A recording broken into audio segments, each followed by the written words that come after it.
Soto ou Tabrata, Luanda, South Africa, Abidjan, Yaoundé, Libreville, Paris ou même jamais là. C'est quoi yo Canadi Kelly Ion papa. Moninga nanga yo, tika kosalanga bongo. Game Roger. 16 was not really bad yet. Back then everybody just walked the street, no chanting and dancing, living the heat and dip and dance. Cha-cha. Chers téléspectateurs, bonjour. Gouverner, c'est prévoir, dit-on. Il y a quelques années, ici aux États-Unis, le nom de la République démocratique du Congo n'était pas au centre de toute discussion.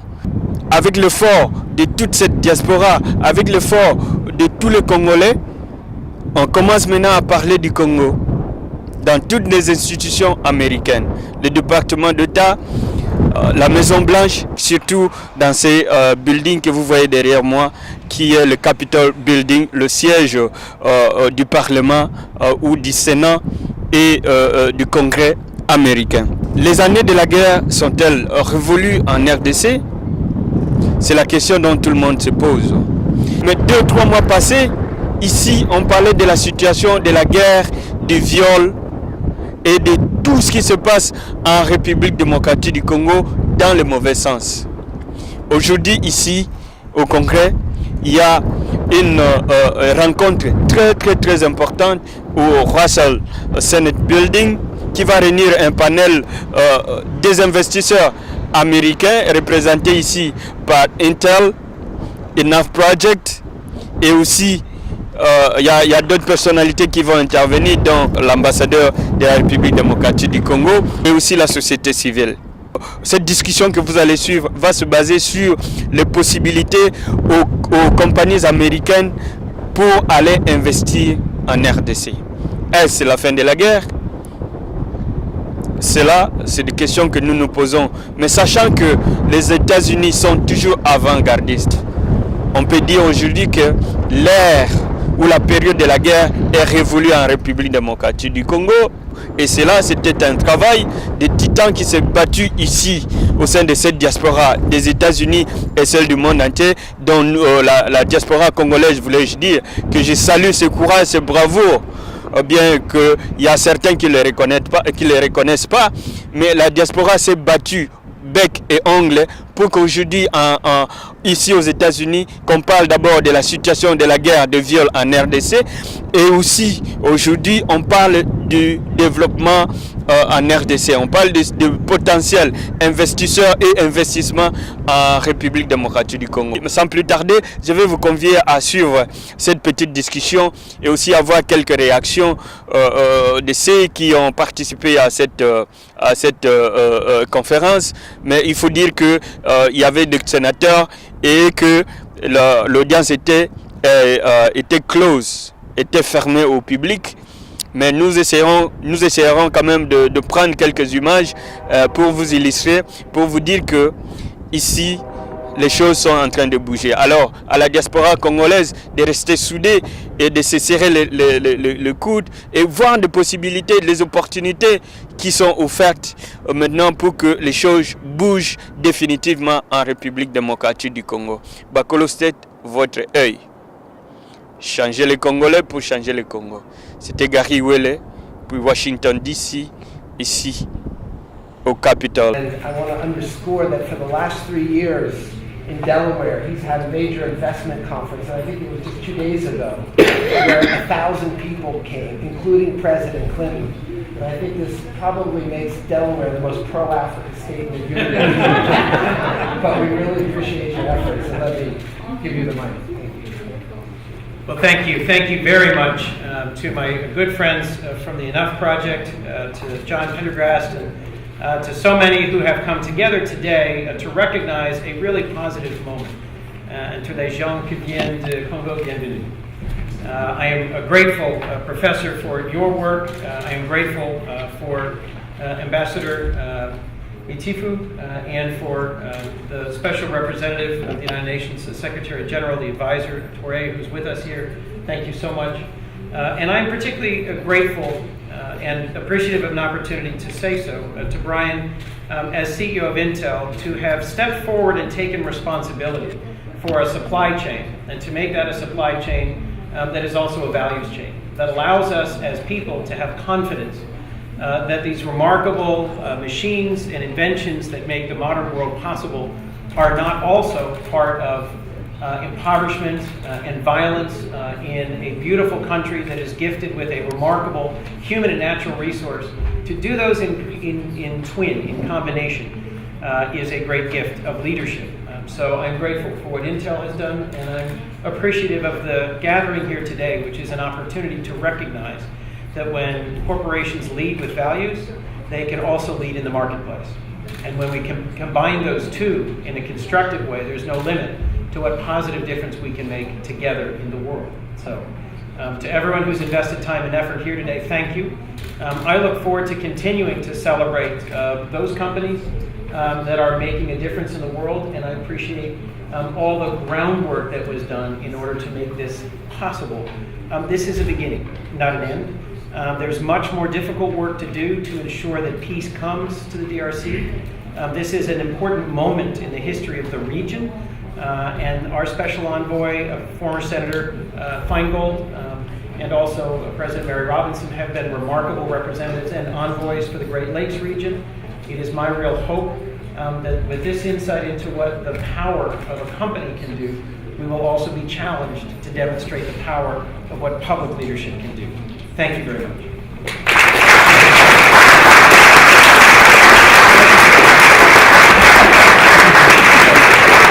I don't think we can say the war is over. I think we can say the region is more secure today than it has been in a very long time.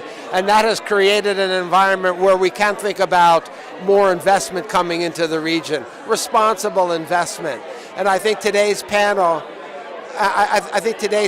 is an example of companies coming into the region to invest responsibly. I think this is where we need a conversation on the rules of the road and the rules of investing. And I think we need to engage Congo directly as the U.S. I think the U.S. needs to engage the AU, the African Union, to engage China. So we need a broad conversation on responsible investing. Thank you very much, sir, for your time. I appreciate that. Thank you. Bonjour, monsieur. Bonjour, Gary.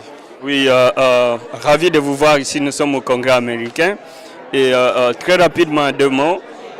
Vous venez d'assister à cet exposé, à ce panel qui a très bien exposé ici. Mais alors, une question me vient en tête. Voir d'abord cette salle qui est remplie, il y a majorité d'étrangers, il y a peu de Congolais. Mais est-ce qu'on peut dire aujourd'hui, puisqu'on parle de possibilités pour les compagnies américaines à aller investir au Congo, est-ce qu'on peut dire que l'ère de conflits armés, l'ère de la guerre est passée, maintenant on parle d'investissement? Oui, parce que de la même manière que vous voyez combien de fois les gens sont... Il y a vraiment de l'engouement, il y a vraiment l'implication de tous les grands acteurs qui ont vraiment de l'influence sur le plan économique américain ici. Si vous voyez ça, c'est parce que l'heure de la guerre, pour eux, l'heure de la guerre est finie. Ils ont essayé de faire toutes les pressions concernant les forces souterraines qui viennent déranger le pays. Voilà pourquoi aujourd'hui ils sont en train de parler de ce qu'on appelle la réorganisation économique de la partie Est qui est vraiment en difficulté. Donc le but ici, là, c'est d'attirer beaucoup plus des hommes d'affaires qui peuvent venir investir et même aider à réorganiser les communautés de l'Est du Congo qui ont souffert dans le cadre de créer des petits métiers, dans le cadre de leur donner aussi du travail. Donc pour le moment, l'actualité, c'est qu'il n'y a plus de la guerre. C'est ce que nous venons d'entendre de la bouche du représentant du secrétaire général de l'ONU qui a M. Modibo. Et nous venons aussi d'entendre l'exposé de notre ambassadrice, de notre ministre aussi. Donc en réalité, pour eux, l'heure de la guerre est finie. C'est le moment de travailler. Donc chacun essaye de mettre la main dans la pâte, que tout le monde vienne assister à ce genre de réunion afin de savoir exactement la direction et puis le genre d'affaires qu'on veut relancer là-bas. Et pour toi, Gary et Wele, je suis même très content de constater que tu es toujours au four et au moulin. Tu es toujours à l'affût de l'information et tu apportes, tu fais de ton mieux pour amener un peu des idées beaucoup plus positives dans le but de faire avancer le pays. Donc c'est ça. Pour eux, la guerre est finie c'est le moment de la reconstruction. Et cette reconstruction a besoin de l'apport de tout le monde dans tous les domaines qui sont dans tous les domaines spécialisés. La contribution que vous faites, c'est une contribution aussi qui est très bonne parce que vous venez ici pour chercher l'information. Maintenant, la chose que nous déplorons aussi, c'est que nous avons beaucoup de frères congolais qui sont ici. C'est ça justement, juste en un mot, puisque là on est buté par le temps. Quelle est la place de la diaspora dans tout ça? Surtout la diaspora congolaise des États-Unis. La place de la diaspora congolaise aux États-Unis ici, normalement la diaspora congolaise aux États-Unis a une place. Et pour avoir cette place-là, il faut toujours venir dans ces genres d'assises. C'est parce que c'est dans ces genres d'assises-là que les grandes décisions sont souvent prises. Donc cette diaspora devra toujours être dynamique, doivent venir chercher l'information et commencer à agir, à porter leur contribution dans le cadre de ce qu'ils sont en train de faire. Parce qu'évidemment, on parle que la guerre est finie. Il faudrait bien que nous tous puissions savoir si réellement c'est fini. Donc nous ne pouvons pas rester chez nous et attendre qu'on vienne nous apporter l'information. Il faut venir et poser des questions pertinentes pour savoir si réellement ce qu'ils disent que la guerre est finie, c'est la vérité ou pas. Oui, tout à fait, parce que les États-Unis sont des avant-gardistes. Donc eux, ils ne voient pas aujourd'hui et ils voient déjà après-demain, étant donné que les étapes, on ne peut pas dire, on ne peut pas affirmer ici que la guerre est finie, mais nous savons pertinemment qu'il y a des étapes à parcourir. Mais eux, en tant qu'avant-gardistes, ils voient déjà ce qui doit arriver après-demain. Et aussi, il faut signaler que l'événement d'aujourd'hui a été close to public, puisqu'il y a eu des sénateurs ici et puis il y a eu trop de demandes. Et finalement, c'était à huis clos. Mais je pense qu'au moment opportun, s'il y a des informations comme ça, on fait toujours de notre mieux pour informer les autres compatriotes pour venir. Et c'est un intérêt maintenant, c'est un intérêt que de voir partout au Congrès, au Sénat, le nom du Congo est cité dans le bon, tout comme dans le mauvais. Ça fait que nous soyons en actualité. Merci pour ton temps et tu ne t'es pas présenté pour le téléspectateur. Je m'appelle Bertin Boko, je suis congolais, je suis de New York et je connais notre frère Gary Ewele qui fait un travail très important, mais j'invite à toute la communauté, toute la diaspora ici aux États-Unis de venir, de participer parce que ces portes-là ne sont en réalité pas fermées. Dès qu'on constate que vous êtes vraiment voué vous êtes vraiment motivé, ils vous ouvrent les portes, on vous envoie les emails, venez et puis voilà. Merci monsieur Bertin pour ton temps. John, let me take the first ones to you. How will NGOs like the Enough Project rate each company's activity on conflict minerals going forward? And when will the next ranking by the Enough Project be issued? Well, I think, rankings were something that was a tool to get attention focused on the relative efforts by different companies, and I think it would work very well in terms of spurring on some of the lower performers to improve their scores and their efforts. I think we've probably been doing it every 2 years, so maybe within the next year, I can definitely say I would love to see another rankings issued because I think so much has happened, and it would be interesting to rescore how people look based on not just what you did to avoid being negative, but what all these efforts that are being undertaken that are having such a positive impact. So I think that the ranking criteria will expand, and it will happen sometime next year. And how many companies are involved? I think we did the top 20 electronics companies. So you've got an ongoing dialogue. We want to also expand to jewelry companies because gold, of course, is the real outlier on these issues, and so with respect to the ease with which it gets smuggled in the region and the continuing financing of some armed groups in Congo by gold. So I think we're going to be looking at how to do that, or we've been looking at how to do that and engaging with jewelry companies just as we did with electronics companies a number of years ago. We've started that process with jewelry companies now. Very good. How you doing, sir? I'm doing great, thank you. First of all, thank you very much for organizing this event. What is the sense of this sit down here talking about how American company can invest in the Congo? Can we say the war is over now? We're talking development. Well, thanks for the question. No, I think there are very serious challenges that remain. There are armed groups still in eastern Congo that are wreaking havoc on people's lives. we can never discount the possibility of the return of some kind of reconstituted M23. So I don't think that the country is out of the woods yet with respect to a post-conflict scenario. But nevertheless, there's been tremendous progress. And I think part of the progress is all about this economic opportunity that increasingly is evident for those that will pursue a peaceful path to economic development.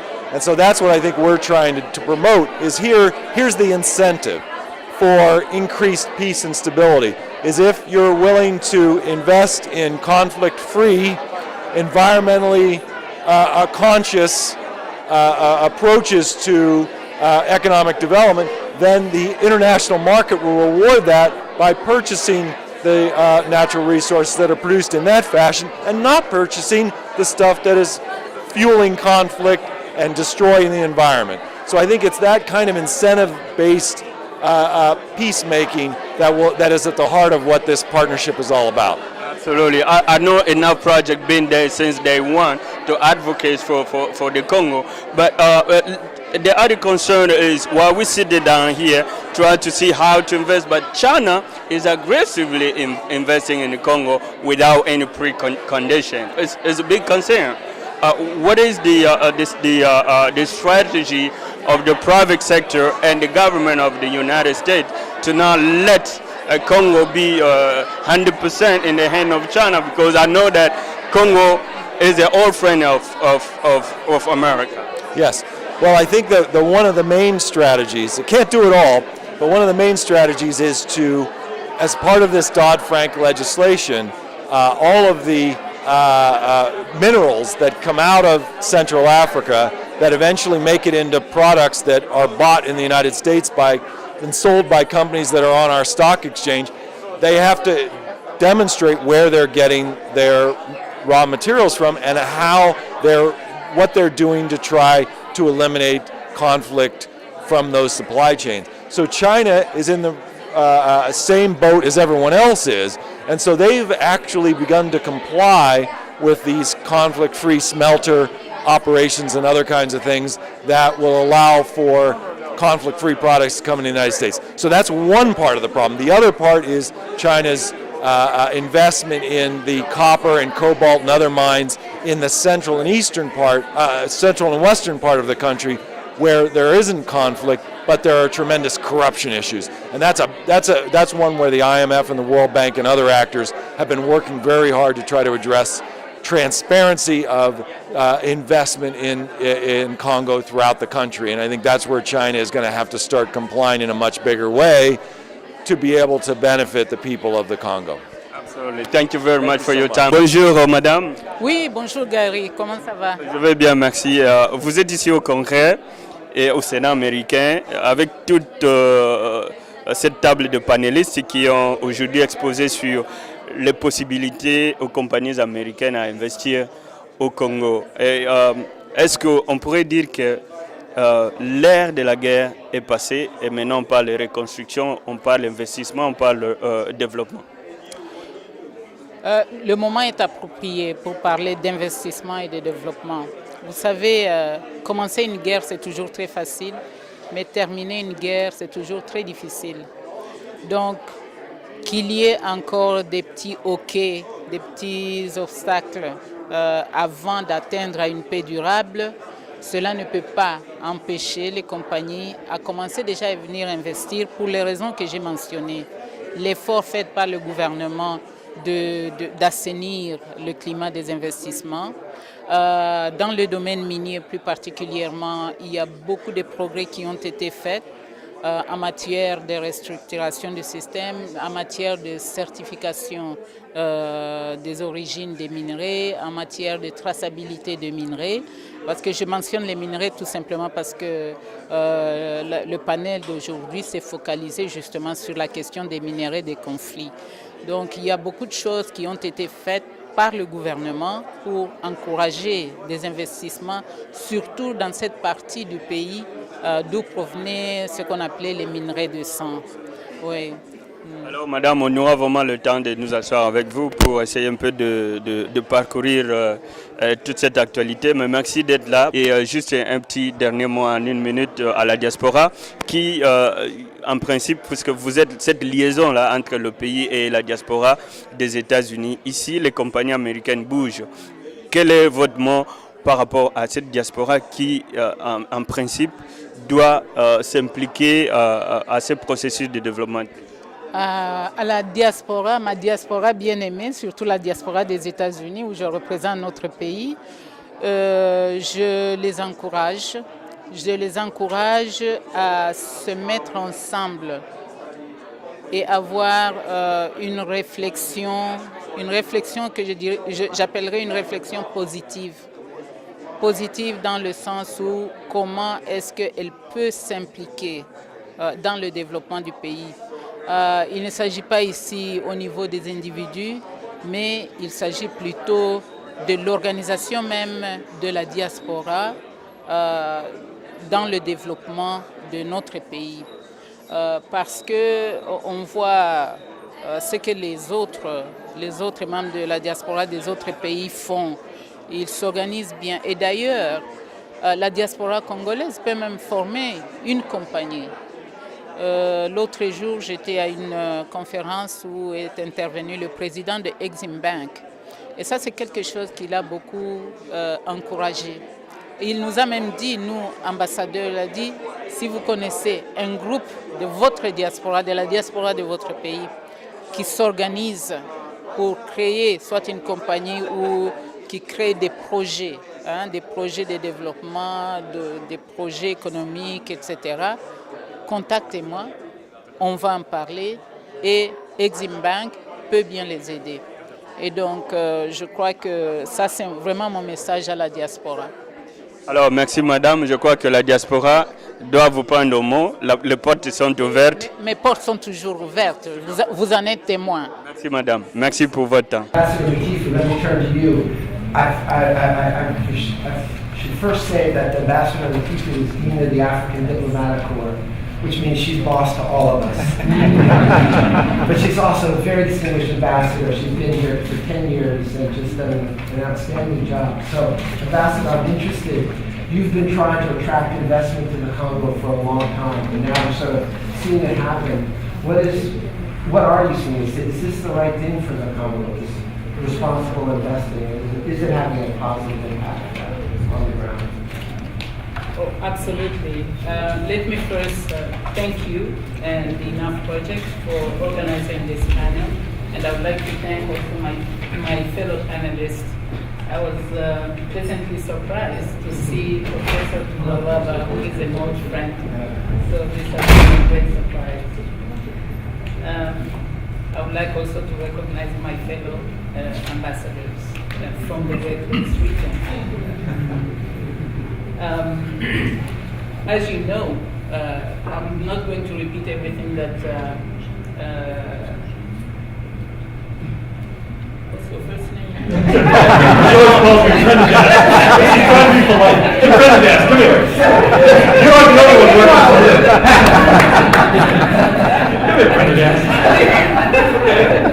I think John summarized the situation very well, that gave birth in many ways to the Dodd-Frank legislation.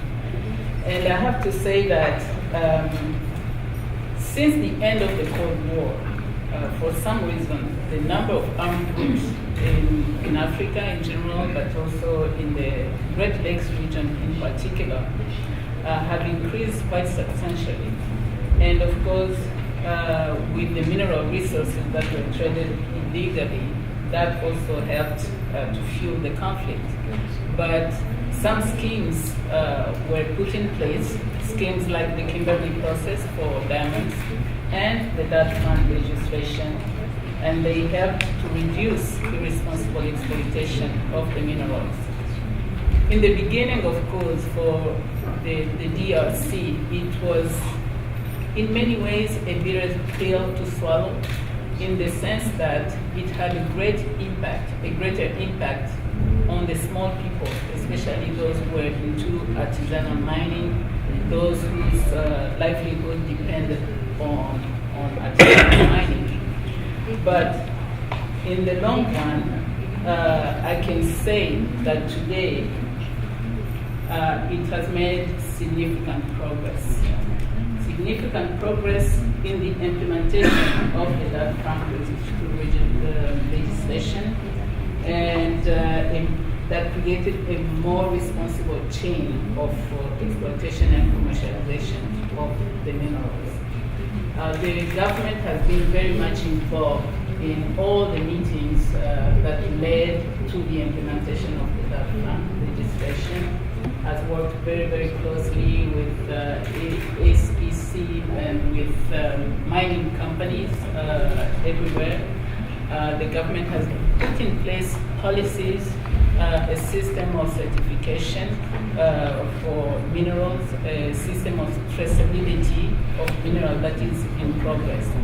And we've noticed now that there is a positive progression even in terms of the industry itself, because more and more we are exporting cleaner minerals.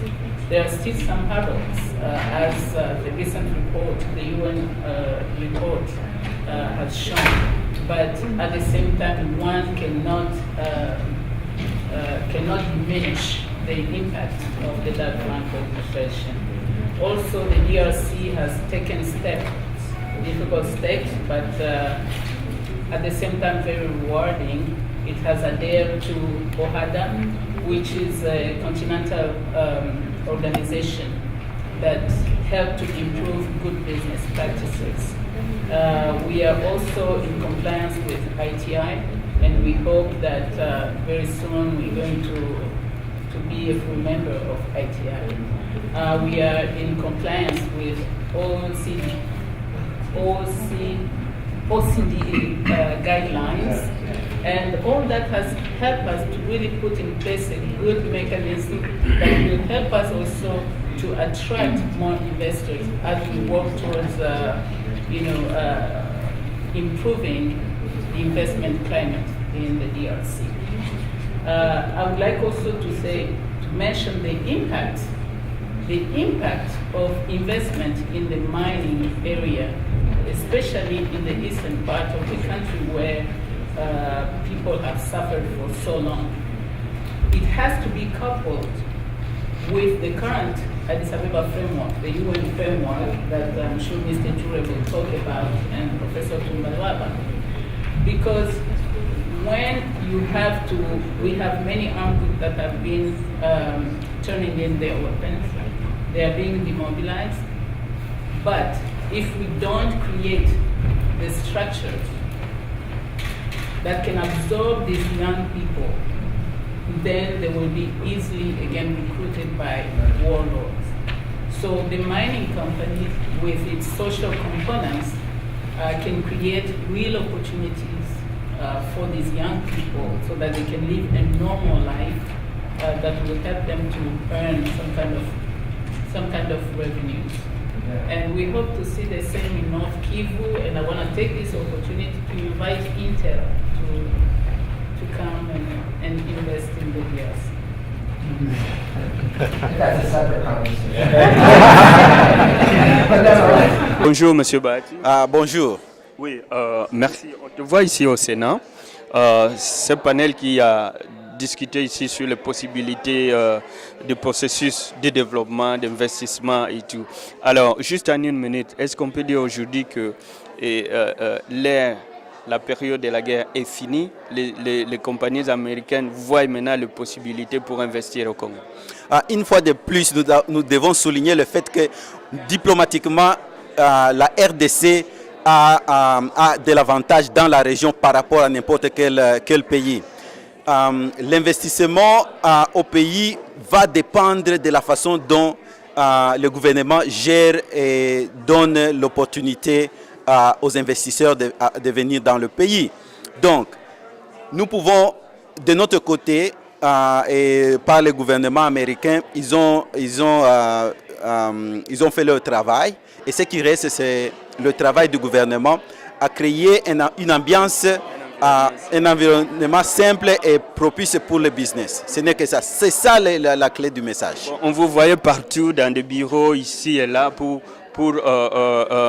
advocate sur la situation de la guerre en RDC et tout. Alors aujourd'hui, les langues se délient et on parle de développement. Est-ce qu'on peut dire que bon voilà, votre message, le message de la diaspora a été écouté? Les bureaux auxquels vous avez frappé à la porte ont quand même ouvert les portes pour qu'aujourd'hui on assiste à ce genre, puisque 2-3 mois passés, on ne parlait pas d'investissement au Congo, on parlait uniquement de la guerre et des viols au Congo. Oui, il y a déjà, disons, les résultats de notre combat et du plaidoyer est déjà clair. Donc, on est à un niveau où on ne parle plus de la guerre comme avant, mais on parle du développement et de la sécurité et de la paix durable. Et ça, c'est une indication pour dire que le travail qui a été mené par les combattants et la société civile et d'autres amis a donné du fruit. Et nous devons maintenant prendre cette opportunité pour lever les niveaux et obtenir des investisseurs au pays et créer de l'emploi. Mais si on continue avec la corruption, la fraude, tout ça, l'abus des femmes qui travaillent dans ce bureau-là, ce genre de situations, ça doit stopper. Ça doit stopper. Au niveau international, on perd même une image quand on ne traite la crédibilité, quand on ne traite pas nos femmes avec respect. Et d'ailleurs, c'est de manque de respect pour nous-mêmes quand on ne traite pas les femmes dans nos bureaux avec respect et dignité. Merci Bahati pour ton temps. Can you clarify Intel's position on the NOW versus SEC lawsuit against Section 502?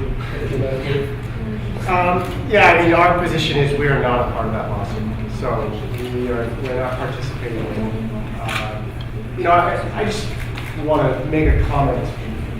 We started this effort well before the Dodd-Frank. In fact, at times we were kind of waiting for the legislation to catch up and make sure we were in sync with it to make sure we didn't put in a process that wouldn't fit the criteria.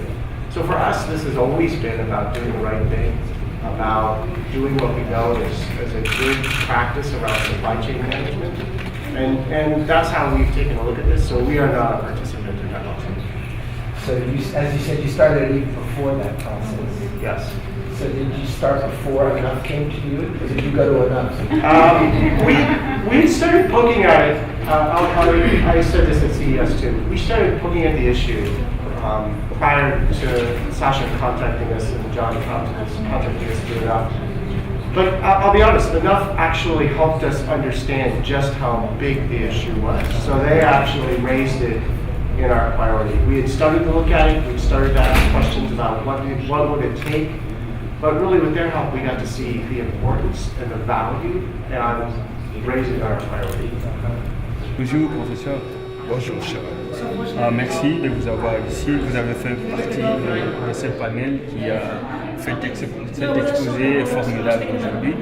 Et la question qui me vient, 2-3 mois passés, ici aux États-Unis, partout où on allait, le Congrès, le Sénat, on parlait de la guerre au Congo, on parlait des viols au Congo. Mais aujourd'hui, curieusement, on parle des possibilités d'investissement au Congo. Est-ce qu'on peut dire que l'ère est finie, maintenant on parle du Congo? Je pense qu'il y a beaucoup de signaux positifs qui montrent que nous allons vers la stabilisation RDC, notamment dans l'Est de la République. Nous pensons que le temps des forces négatives, des armées, et terminer cette page-là est en train de se tourner. Et il faut maintenant penser au développement durable de la RDC. Et d'ailleurs, ces investissements vont permettre de renforcer la paix et la sécurité, ainsi que d'apporter des recettes à l'État congolais, ainsi que des retombées sociales et en termes d'infrastructures profitables à la population. Et lorsque l'État congolais aussi, pour sa part, nous montre la volonté politique d'accroître son autorité sur l'ensemble du territoire national. Cela fait venir des investisseurs. Mais cela ne signifie pas que les violences sexuelles, les viols ont totalement cessé. Mais je pense qu'ils sont en diminution. Tout à fait. Quelle est cette synergie qui peut se créer entre la diaspora congolaise qui est ici, surtout aux États-Unis, et vous, dans le domaine qui est le vôtre? D'abord, c'est le partage d'informations. Moi, j'ai des informations légales que je peux partager avec la diaspora congolaise. La diaspora congolaise a des informations de contact, d'agenda, des carnets d'adresses. Et je pense que les échanges peuvent être profitables, même en termes d'idées. Parce que je suis professeur, mais je ne peux pas avoir toutes les idées du monde. La diaspora peut me proposer des initiatives, comment renforcer ce que nous faisons, comment rectifier. Et il faut dire que je regrette un peu de ne pas pouvoir suffisamment la rencontrer. Parfois, ce sont des séjours qui sont très courts. Parfois, c'est par manque de contact, de point d'ancrage. Mais laissez-moi vous dire qu'au-delà de la diaspora congolaise, une fois que j'étais en Belgique, aux Pays-Bas, c'est toute la diaspora de la région des Grands Lacs qui m'avait approché pour dire vous organisez la société civile des Grands Lacs, vous organisez le forum régional des femmes des Grands Lacs, vous organiserez bientôt le forum du secteur privé des Grands Lacs et pourquoi pas la diaspora de la région des Grands Lacs. Ce serait aussi au-delà des échanges nécessaires avec la RDC. Le reste un challenge de alors, à ces échanges-là. Juste en deux mots, est-ce que vous pouvez nous parler en deux mots de votre organisation?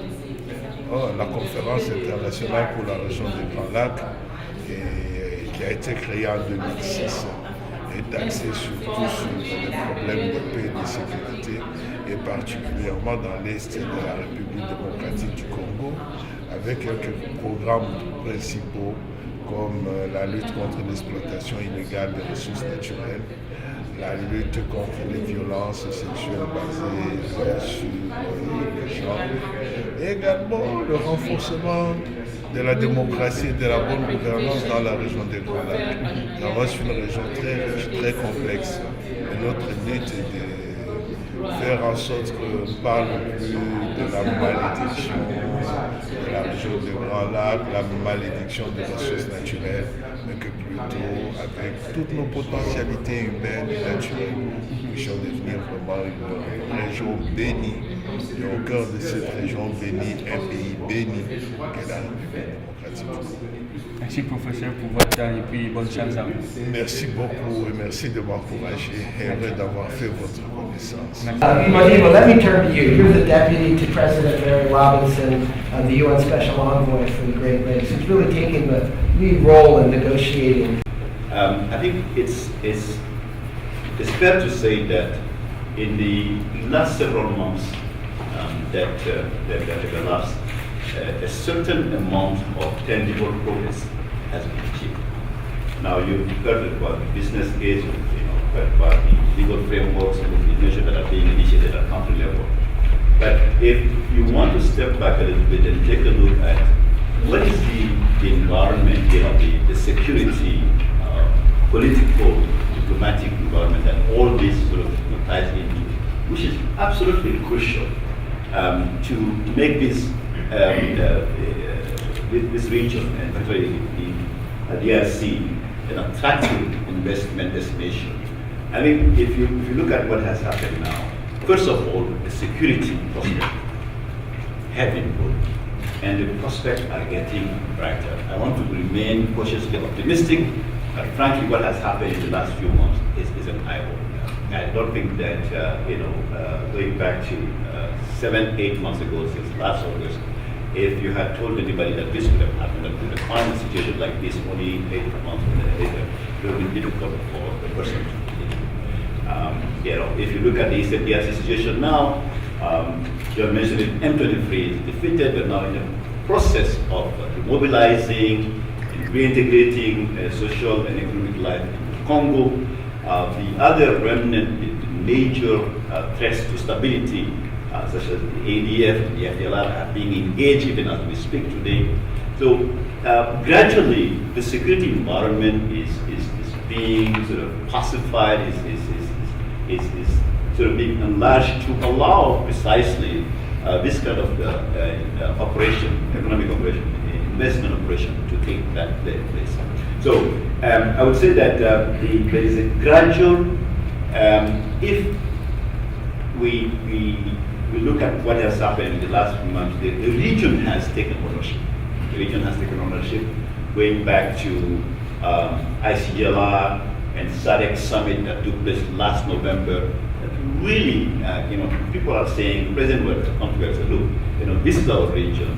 This is the time. This is the last opportunity for us to make a difference in the security situation. And from November to December, like I said, so military development took place. M23 was out of the picture. The Kampala and Nairobi process is now being implemented.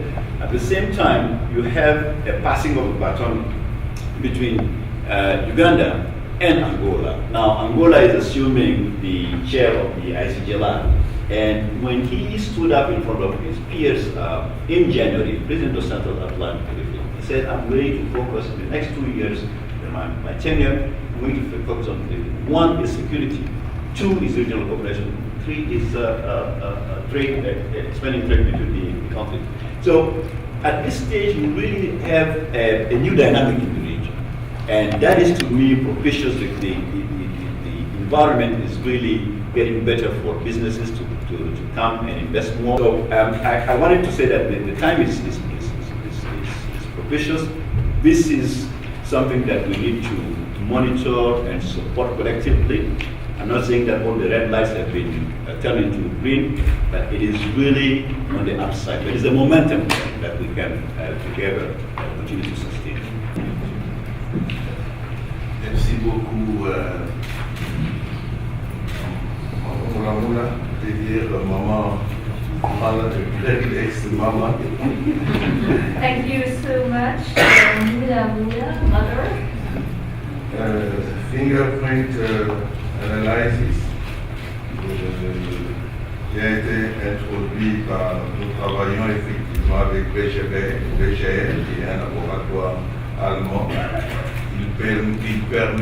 C'est un processus qui permet l'identification de l'origine des minéraux, des sites dont ils proviennent.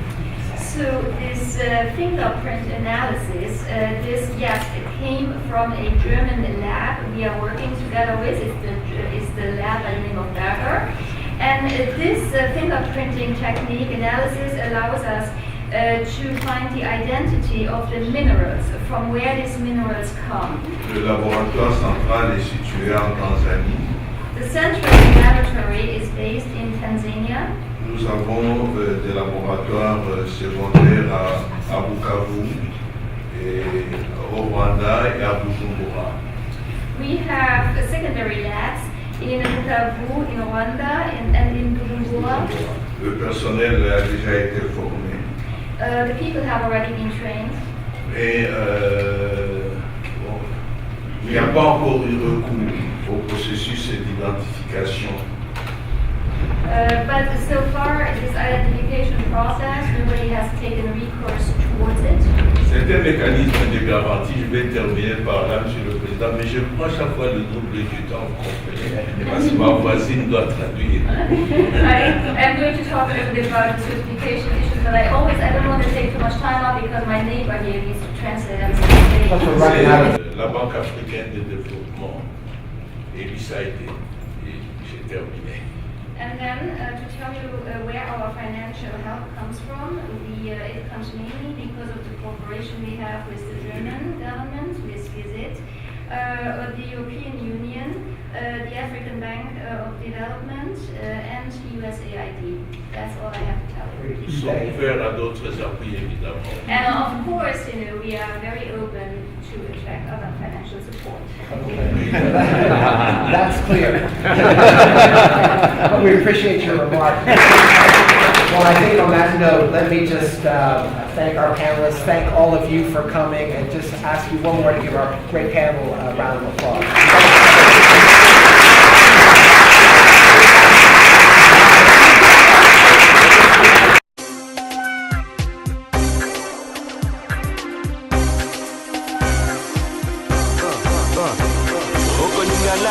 Utabaza, Luanda, South Africa, Abidjan, Yaoundé, Libreville, Paris ou même Jamena. C'est quoi yo kanati keli iyo papa.